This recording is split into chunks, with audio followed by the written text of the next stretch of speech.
show A Just Man Rises, and I'm your host, Tyrone Downs. And again, thank you for joining me this week. And as you know, this week is a part two. But before we get started, as you know, I got my three links in the description box below. Please check them out. As you know, one is joining me in reading through the Bible. I'm on day 230 something. Let's keep on reading it. Like I said, the thing I always try to tell people is to read it every day, study as often as possible. You can read every day. You can read the Bible every day, but definitely it's going to take some time to get some study in. That's what these weeks are about. It's about these lessons are about. These episodes are about studying the Bible, trying to get what God is telling us in from His kingdom, and so that we can be better kingdom citizens, not religious people, but better kingdom citizens.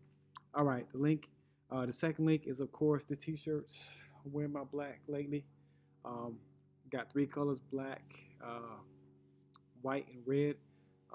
So just check them out on the link in the description box below. And the last one is the book When Enough Is Enough. His turn. Other than that, let's get right in it today. All right, so it's just like I told you before, it's gonna be a part two. So just bear with me a little bit because it's really two episodes. It's not really enough to cover it, but I wanted you to get your appetite wet so that you can get more into the Word and really learn about what God meant about love. But before I do that, I just have to do an overview of what the enemy has tried to do, and what his mo is, how he operates, his mode of operation. Anything God created everything, of course. So there's nothing new to be created.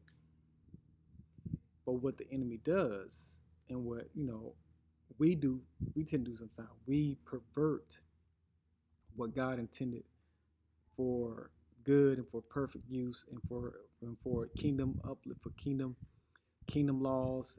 And what he takes those things, he takes them and perverts them. I mean, he twists them. He abuses them, or have us abuse them, so that we can take the word of God and twist it for our own purposes, or whatever the case may be. That's what he's done with the love, the romantic love. People has been taken out of the proper text of man and woman, husband and wife, to other things, and that's what Paul talked about those plenty of times. But just I wanted to give you overlook of what it does. So he takes the good things of God and twist them to something else. But there are examples in the Word of how we're supposed to do it. And if there are examples, so let's go through some examples. So last week I asked you to read Song of Solomon, which is a love story, and a love story as a love story can be. Any love story that you can think of about the desire for each other is in the Song of Solomon. So I'm gonna go over a couple of verses in that, and if you can translate and look at all these things, there's a lot of things that it talks about, as in like intimate relationship between a man and a woman. So how I go, I just start off it in very first chapter, the second verse, the real first verse, because the other one says Song of Solomon, it says that. And the second verse says, "Let him kiss me with the kisses of his mouth." Like, just is just as intimate as you can be, just as intimate as we can be in this world, with uh, another person. I know, male and female relationships, and to talk about the beauty as doves. It's a lot of analogies. That's in verse 15, the beauty, 15 and 16, first chapter. Um, the sound of the other person, the sound of him, how it leaps over the mountains, like they want to hear from each other, they want to see each other, they want all those things, they desire each other. That's the love that we're talking about. And I really don't have to go into more detail about it. Read the Song of Solomon. I'll put a description down there below. Read this book, and you'll get a lot of love stories, a lot of stuff, language you may not understand, but just understand that when you research it and do your study and translate it, it is a very intimate, romantic love. That's what we're talking about here. Because this is the thing before I go into other love stories, and I'm trying to keep it brief, but as we go into love stories, many people feel that God is not the creator of sex, of that, and they remove him from that part, or they try to remove him from that part. It's hard to do that. They try to remove him from that part and don't involve him, don't get the thing. But that's a form of worship, as a couple can do. So just keep that in mind. So let's talk about some examples of love stories in the Bible. And I want you to just think about this, like, just if you think about that, sexual intercourse is being worshiped, and God is involved in it because He created it, He designed it for a good purpose.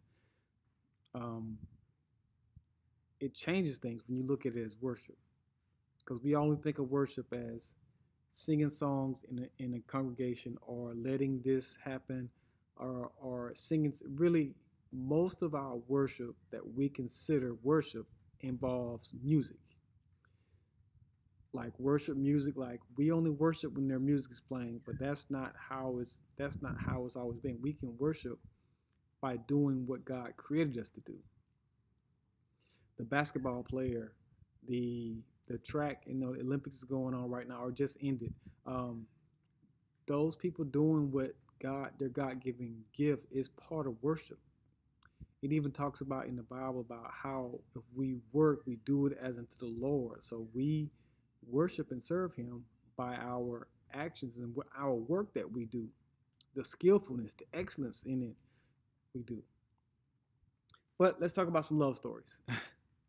And so the few I'm going to talk about, the first one I can't overlook is Abraham and Sarah, or Abraham and Sarai. That these two people loved each other enough. And remember when I told you last week what a definition of love is. Love, we know God is love. But love is an intentional act that focuses on the needs and concerns of others.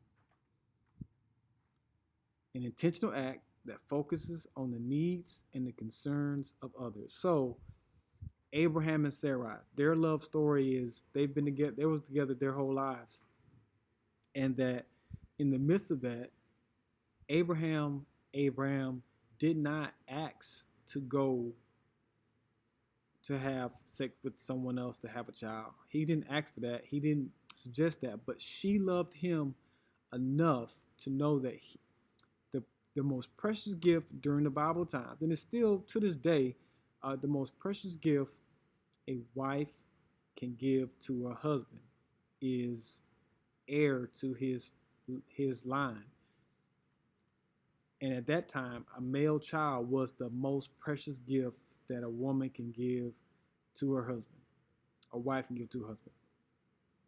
Of course, any child is good, but during that time, they considered the male child to be the most precious gift. And she was willing to let her servant be a surrogate for her and have a child. She loved her husband enough for that to happen, because he didn't suggest that. So that's one example of love. And they, as you know, they were the promise. And when Sarah did have her child, that was the promised child. That was between them and God. But between her love for her husband, how she showed that, as I said, what it does is an intentional act that focuses on the needs and concerns of somebody else.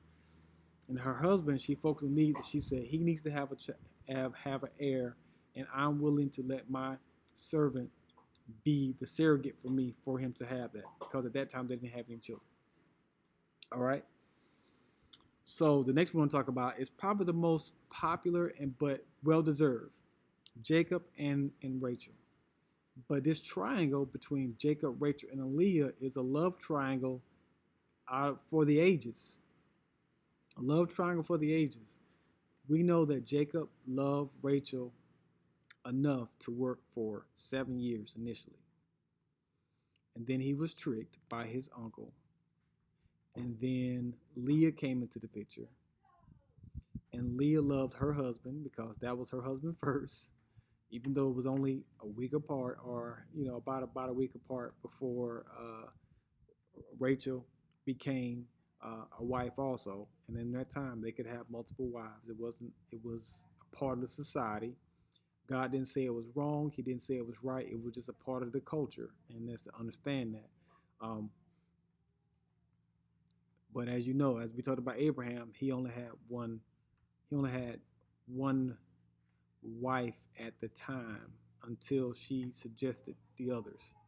And then after she passed away, he did have another, but he only really primarily had one wife at a time. But Jacob was very content of having one wife until he was tricked by his uncle. But the love story is that he not only worked 7 years, but worked 14 years for to keep and maintain Rachel. But Leah, of course, she loved her husband enough to where it also became a competition of who can give the husband the most children. And they used surrogates throughout their love story.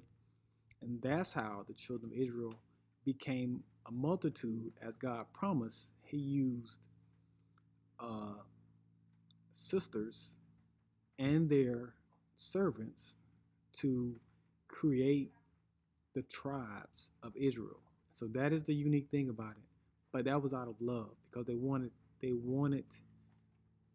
they did anything in their means to make their husband happy in the midst of them being the loved one, because it said God said that Leah didn't feel loved, so he opened her womb so that she can have the children, the first children she had. The first children they had were from Leah herself. And so that's love. Like I said, it is the concern, is the intentional act that focuses on the needs and concerns of somebody else. Then we come to Ruth and Boaz. We know this is the favorite love story that everyone talks about. I'm trying to find my Boaz. I'm looking for my Ruth. Like those are the things, because it was after Ruth had a heartbreak and lost her husband, and Boaz did everything in his power to make sure that she was taken care of. And that's the love part. He made sure she had food and everything before they were married. He had concern for her. And so that is the key part, that the love was shown throughout the relationships, even when they weren't in a relationship, even though they weren't in a relationship. Then there's a few more, but I'm going to talk about one more, and then we're going to get out of here. Michael and David. So Michael, or Saul's daughter, loved David enough to protect him when her dad was trying to kill him. She let him out. She betrayed her own father, who was a king, which was a great risk for her husband. And so just keep that in mind. And those are a few examples of love in the Bible that, like I said, we've been duped and deceived to not include God in the bedroom when He created it. He created it. But like I said, love is the intentional act. If someone is doing something that doesn't have your concern for it,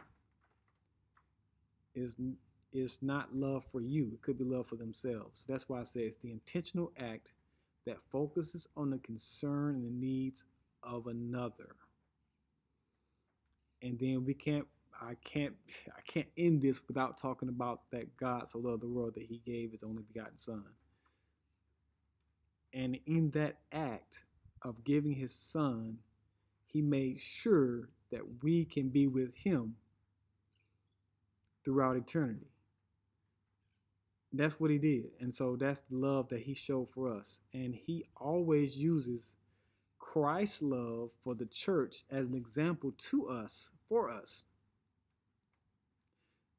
And that's the love, of course. Like, He gave us the example that husbands should love your wife as Christ loved the church. And how much love did Christ love the church, that He gave His life for her. And that's the example we use. I can't miss that out of this love chapter, but I wanted us to put the humanity with the love and that how God is involved in it. And then, of course, include the love that God showed for us. And my time is up. Thank you all for joining this week. And I love you with the love of God. And I pray that you continue to be blessed. See you next week.